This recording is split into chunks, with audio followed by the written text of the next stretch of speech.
conformément à 2 Timothée 2, verset 5. Aucun athlète ne reçoit la couronne s'il n'a pas combattu en respectant les règles. Si le Jésus-Christ des apôtres avait eu une conception et une naissance transgressant, violant la loi dans laquelle il est né,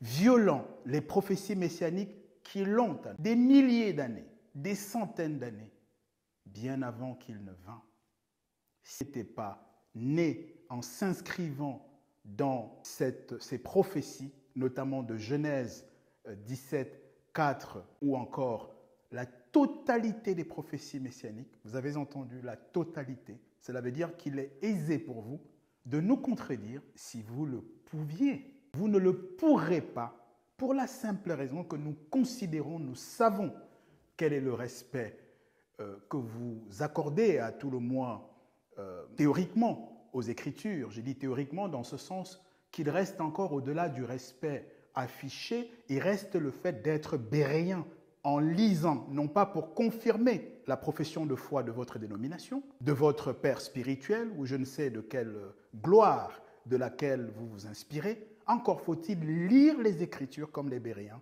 pour vérifier si oui ou non il y a conformité entre ce que nous entendons ou lisons d'une part et d'autre part en ce qui est écrit. Or, ce qui est écrit au sujet du véritable Christ, c'est qu'il est charnellement à 100% né et conçu par 2 parents et nous allons le voir. Il n'existe dans les Écritures, à l'exception du cheveu dans la soupe, qu'est la falsification des premiers pères du catholicisme, après la mort par martyr, mort à laquelle ils participèrent d'ailleurs activement, après la mort des apôtres, c'est là que le faux Christ, celui que le christianisme prêche aujourd'hui et depuis des centaines, des dizaines de siècles, depuis des centaines d'années, c'est de là que ce Jésus-Christ est né.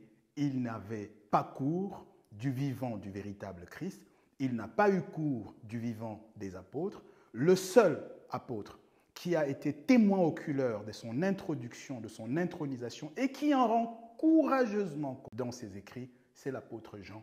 Et il vous suffit pour cela de consulter 1 Jean chapitre 2, des versets 18 au verset 26, ou encore 2 Jean chapitre 1, des versets 7 au verset. C'est clair, c'est précis, c'est rédhibitoire. Tous les profils de l'époque rendent témoignage que le véritable Christ est fait de chair et de sang comme ses frères. Nous avons vu que Jean-Baptiste a introduit cet agneau-là avec ce portrait-ci et c'est de lui qu'il a rendu témoignage. D'un homme, dit-il dans Jean chapitre 1, verset, de quelqu'un pris du milieu de vous, d'entre vos frères. Jean chapitre 1, verset 26. Fait de chair, Jean chapitre 1, verset 14. Un quelqu'un venu parmi les siens, mais que les siens n'ont pas reçu.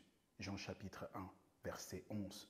Et j'en passe. Nous voyons que les contemporains sont de la vie de Jean-Baptiste, que le Christ a ce portrait-là, a cette identité-là. Nous allons maintenant voir que, en réalité, qu'il s'agisse des apôtres, des prophètes, des psaumes, qu'il s'agisse des parents même du véritable Christ, de ses frères, parce qu'il avait une famille avec des frères et des sœurs, qu'il s'agisse de Satan en personne, qu'il s'agisse de ses détracteurs, les pharisiens notamment, qu'il s'agisse de ses débonneurs qui ont été bénéficiaires de ses grâces, nombreuses il est vrai, qu'il s'agisse même des cieux avec les vieillards qui ont rendu témoignage. Tous sont en osmose, parfaitement alignés sur le fait que le christianisme raconte n'importe quoi. Il fait la promotion de l'antichrist. Alors, prenons par exemple, pour commencer, ou pour continuer, parce que dans une autre conférence, il a déjà été question de Jean-Baptiste, en long et en large. Prenons le cas des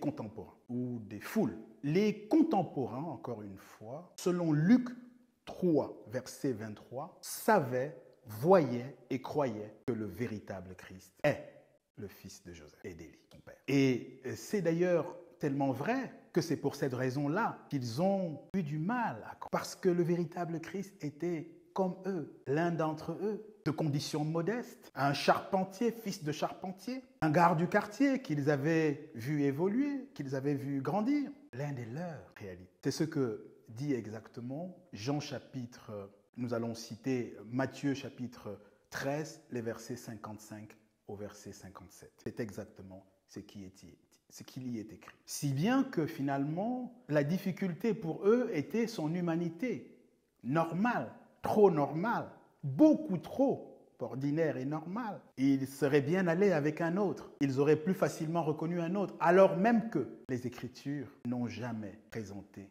que celui dont Jean-Baptiste a décrit le portrait. Quelqu'un d'entre le peuple, choisi parmi les siens, venu parmi les siens pour leur apporter secours, pour les sauver. Un homme, un souffre-douleur, habitué à la souffrance, méprisé, qui n'avait rien pour attirer les regards, rien pour plaire. Ésaïe 53, versets 2 et 3. Qu'en est-il des foules? Un autre profil, une autre catégorie de témoins. Les foules d'antan, de l'époque, culturellement et religieusement, avaient dans la conscience collective le portrait du Messie, puisque ce portrait était abondamment dressé dans les Écritures qu'ils lisaient ou qu'ils écoutaient dans les synagogues ou dans leurs familles, dans les maisons respectives. Et ce profil annonçait un Messie descendant de David, rejeton de David, qui allait naître dans la maison de David, dans la ville de David de Bethléem. Et c'est exactement ce dont ils rendent compte, ce dont elles rendent compte, les foules. En tout cas, ici, c'est Luc, sous la plume de Jean, autant pour moi. Jean chapitre 7, les versets 40 à verset 42. Jean 7, 40, 42 dit exactement cela, qu'à travers les Écritures, il savait qu'il viendrait de la maison de David, de la ville, du village de Bethléem.